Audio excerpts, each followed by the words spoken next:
Iran Israel America युद्ध को 3 महीने बीत चुके हैं, लेकिन हालात ये है कि दोनों पक्ष अब तक किसी भी समझौते तक नहीं पहुंच पाए हैं।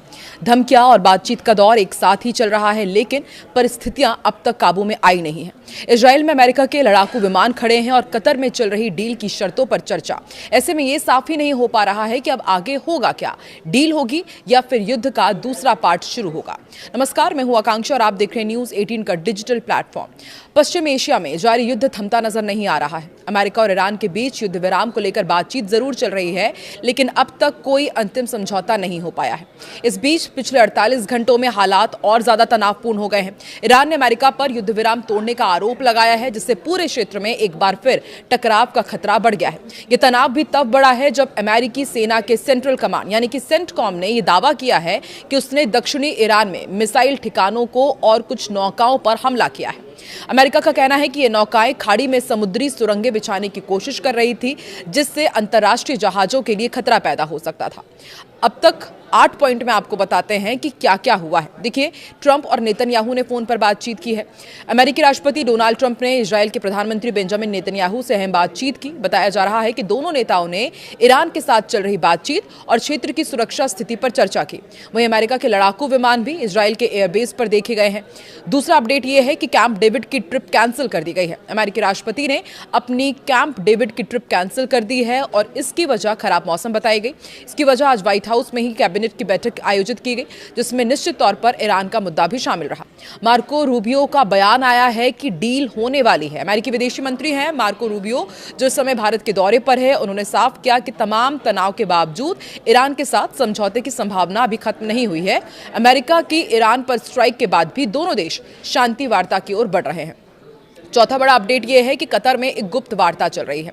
मार्को रूबियो ने बताया कि कतर में दोनों पक्षों के बीच लगातार बातचीत हो रही है और समझौते की भाषा को लेकर कई मुद्दों पर चर्चा जारी है। समझौते की शर्तों और भाषा को लेकर यह बातचीत जारी और उम्मीद है कि अगले कुछ दिनों में वार्ता हो जाएगी। एक और बड़ा अपडेट यह है कि इजराइल ने लेबनान पर फिर स्ट्राइक किया है। लेबनान में भी हालात बिगड़ते जा रहे हैं। दक्षिणी लेबनान में इजरायली हवाई हमलों में कम से कम 31 लोगों की मौत हुई, जिनमें कुछ बच्चे और महिलाएं भी शामिल हैं। लेबनान स्वास्थ्य मंत्री की ओर से ये जानकारी दी गई है। इधर हिजबुल्लाह के खिलाफ ग्राउंड ऑपरेशन भी जारी है।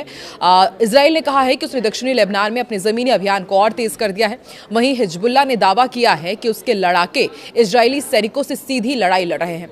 ईरान में इंटरनेट सेवा इतने महीनों बाद फिर बहाल कर दी गई है। ईरान ने लगभग 3 महीने बाद इंटरनेट सेवाओं को आंशिक रूप से बहाल करना शुरू कर दिया है। युद्ध के दौरान दरअसल सरकार ने सुरक्षा कारणों से देश में डिजिटल बंदी लागू की थी। इधर एक और अपडेट ये है, दुनिया के सबसे बड़े इंटरनेट ब्लैकआउट के बाद धीरे धीरे अब ईरान में इसे बहाल किया जा रहा है। दूसरी तरफ कतर और ईरान में भी बातचीत जारी है। कतर के अमीर शेख तमीम बिन हमद अल थानी ने ईरान के राष्ट्रपति मसूद पेजेश्कियान से फोन पर बातचीत की। कतर ने सभी पक्षों से संयम बरतने की अपील की, ताकि पूरे पश्चिम एशिया में हालात और ज्यादा विस्फोटक ना बने। आपको बता दें, कतर भी उन देशों में शामिल था जिस पर ईरान ने खाड़ी युद्ध के दौरान हमले किए थे। बावजूद इसके कतर वार्ता में मध्यस्थता कर रहा है और समझौते की शर्तों पर काम कर रहा है। वहीं ईरान ने इजराइल और अमेरिका पर निशाना साधा है। बुधवार को ईरान ने एक बयान में अपने विरोधियों पर हाइब्रिड युद्ध की रणनीति अपनाने का आरोप लगाया। ईरान ने इसे युद्ध के मैदान में विरोधियों की नाकामी बताया और कहा कि विदेशी दुश्मन अब साइबर हमलों, आर्थिक दबाव और मनोवैज्ञानिक ऑपरेशंस पर ध्यान दे रहे हैं। एक बयान में मंत्रालय ने दावा किया कि विरोधी सैन्य रूप से हार चुके हैं, अब गैर सैन्य तरीकों से ईरान को अस्थिर करने की कोशिश कर रहे हैं। मंत्रालय ने यह भी आरोप लगाया कि इन तरीकों में साइबर युद्ध, हथियारों की तस्करी, हत्याएं और देश के भीतर अशांति फैलाने के उद्देश्य से चलाए जा रहे विरोधी मीडिया अभियान भी शामिल है। अल जजीरा की रिपोर्ट के अनुसार मंत्रालय ने कहा कि सैन्य मोर्चे पर हारे हुए दुश्मन ने अब अपना ध्यान सॉफ्ट वॉर, कॉग्निटिव वॉरफेयर और सामाजिक उकसावों की ओर मोड़ दिया है। साथ ही ईरान के सुप्रीम नेशनल सिक्योरिटी काउंसिल के उपसचिव अली बाघेरी कानी ने एक बार फिर साफ कर दिया है कि अमेरिका के साथ चल रही मौजूदा बातचीत में ईरान के हाई एनरिच्ड यूरेनियम का मुद्दा शामिल नहीं है। रूस के मॉस्को में एक अंतर्राष्ट्रीय सुरक्षा सम्मेलन के दौरान उन्होंने ये बातचीत में साफ किया कि ये मुद्दा बातचीत के एजेंडों में नहीं है। दरअसल अमेरिका चाहता है कि ईरान अपने करीब 440 किलोग्राम हाई एनरिच्ड यूरेनियम भंडार को खत्म करे। डोनाल्ड ट्रंप पहले ही कह चुके हैं कि अमेरिका ईरान को इतना संवर्धित यूरेनियम रखने की अनुमति नहीं देगा। ईरान के 60% तक संवर्धित यूरेनियम को लेकर दोनों देशों के बीच बड़ा विवाद बना हुआ है और डील में जो पेंच मुख्य फंसा हुआ है वो इसी कारण है।